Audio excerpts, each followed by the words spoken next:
surveillance, installed the security cameras at the station in 2006. The cameras are infrared. Technology allows the camera to see in pitch black conditions, which humans cannot see with the naked eye. Hamid will construct an experiment to see if he can manipulate the image to recreate the phenomenon himself. Oh, actually, the infrareds have begun to kick on. Why would there be ghosts at the site? Some have speculated that the station might be built on a Native American burial ground. But a town historian says no one has ever found one. The records have shown that for 150 years prior to settlers coming, and that was in 1816 that the first settlers came, there were no Indians living in this area. They may have at one time. Most of them had been run out and run off and killed and the like. Could there be another explanation? Are those who see ghosts merely seeing what they want to see? Our sensory apparatus is certainly quite fallible and, quite readily influenced by what we believe, what we expect. Professor Michael Lyons has studied the psychology behind paranormal beliefs. I think some people just are looking for answers, and other outlets in our society may not as readily provide those kinds of answers. People who are more anxious tend to believe in the paranormal. People who are more afraid of dying. Another trait associated with belief in the paranormal is intolerance of ambiguity. That is, people who need answers more are more likely to be the people who believe in the paranormal.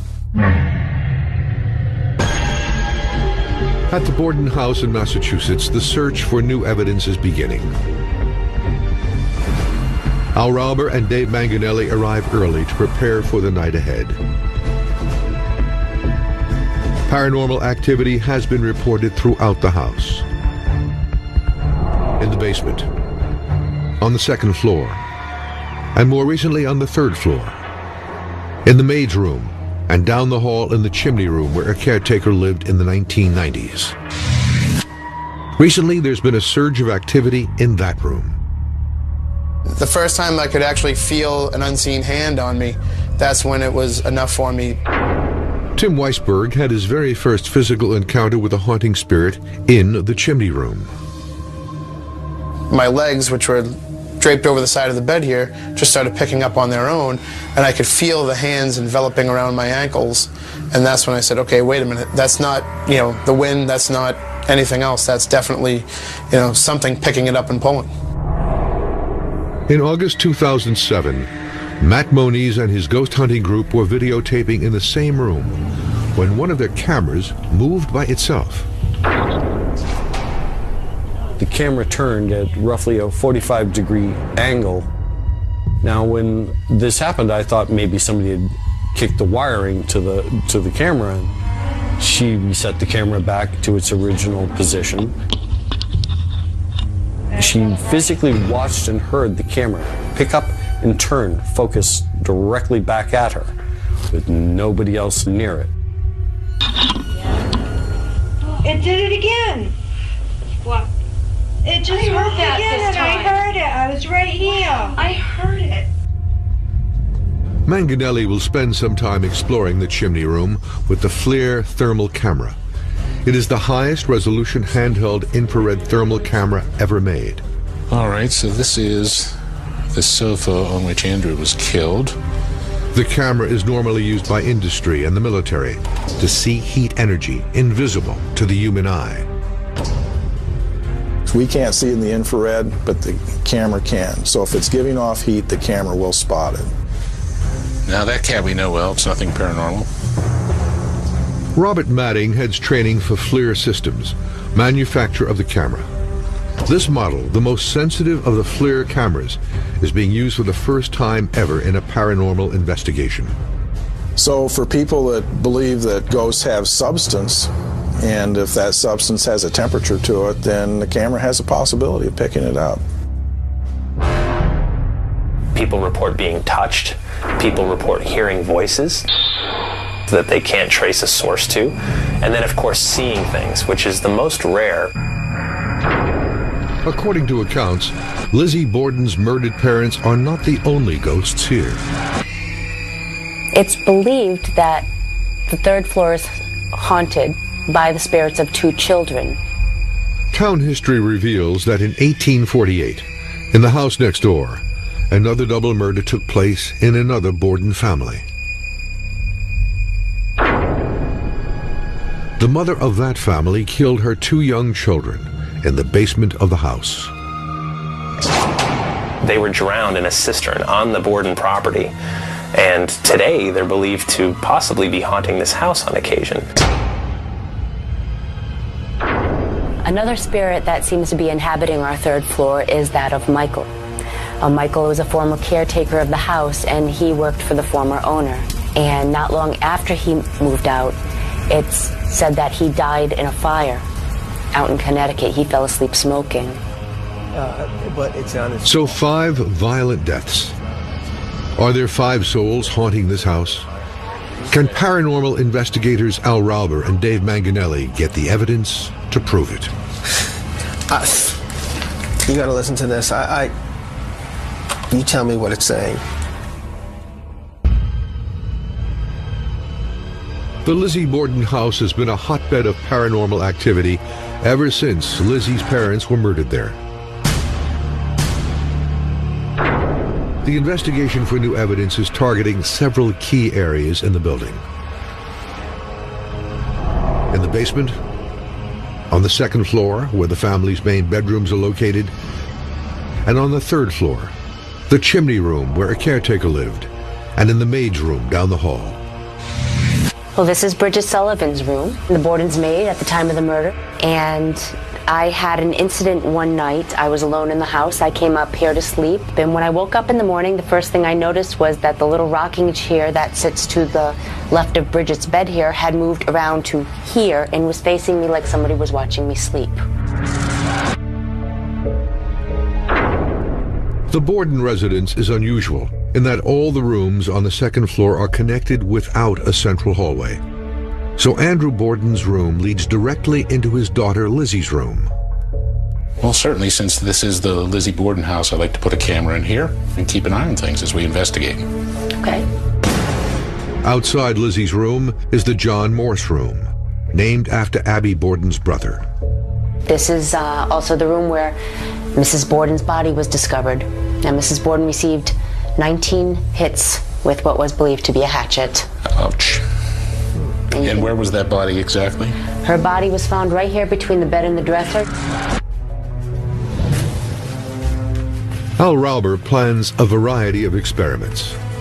First, he'll use 2 recorders in an attempt to hear voices of the dead that are said to haunt this house. The recorders are very basic models, and that's on purpose.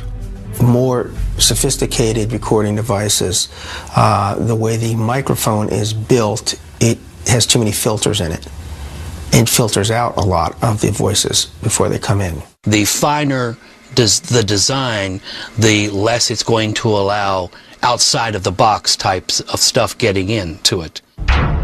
Tom Owen is a voice recognition expert. He was the first to authenticate Osama bin Laden's voice when a recording surfaced in 2002. Owen is an EVP skeptic. The bottom line is I only make of it what I can prove scientifically. Owen will be analyzing any EVP voices Al Rauber is able to record.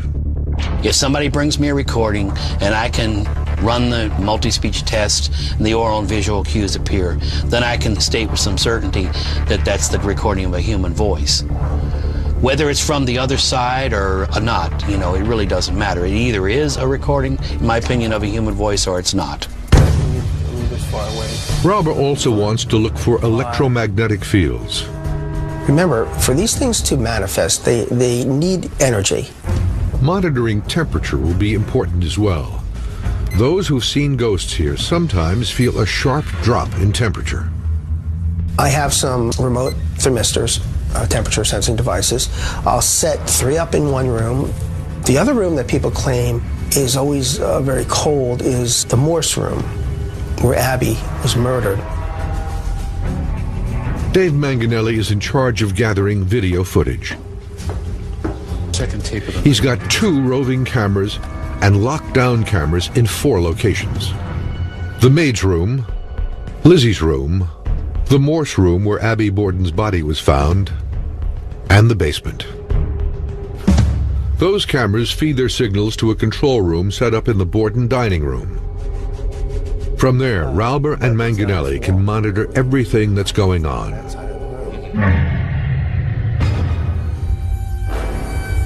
Back at the gas station in Parma, Ohio, the investigation of the blue figure captured on an infrared security camera continues. Security camera expert Mike Hammond now has a strategy. This video is unique simply because it's like nothing I've ever seen before. We would probably want to walk up to the camera and dangle perhaps small items in front of the camera in order to see if we can get those infrared beams to reflect and see if we can get transparency through an object. Hammond speculates that a bug may have created the blue ghost image. We've got 3 different bugs at 3 different sizes, and we've got some different colors to try out. We're going to use these tweezers to hold these bugs as close to the lens as possible. Hammond climbs 15 feet to reach the camera. Its infrared technology helps it see at night. But when the plastic bugs are placed on the lens, no matter what color they are, they all read blue on the monitor. It's right on the lens. But what Hammond was not able to duplicate was the fluid movements and the transparency of the original blue figure. We tried all 3 of these right in front of the lens, and this one right here came closest to duplicating your ghost. But at the same time, it was not an exact copy or an exact match, so it's still an unexplained mystery. At the Borden house, Dave Manganelli sets up an experiment in the maid's room on the 3rd floor. So, in this room, we had our story of the chair that moved on its own. So I think I'm going to elect to use this camera, tether it to the laptop so I can see some of the video output, focus it on the chair, and let it run for a while. All right, so the camera's on and the program has recognized it. So I'll just pull up a little video preview window. I'm just going to put a couple of markers that fall right under right where the slats of the base are here. And we can check that later on and see if anything has moved at all. And we'll just let this run unattended for a while. Rauber and Manganelli are monitoring all the areas where witnesses have reported paranormal activity. It's nearly 11 p.m., but the night has just begun. Okay, you gotta hear this.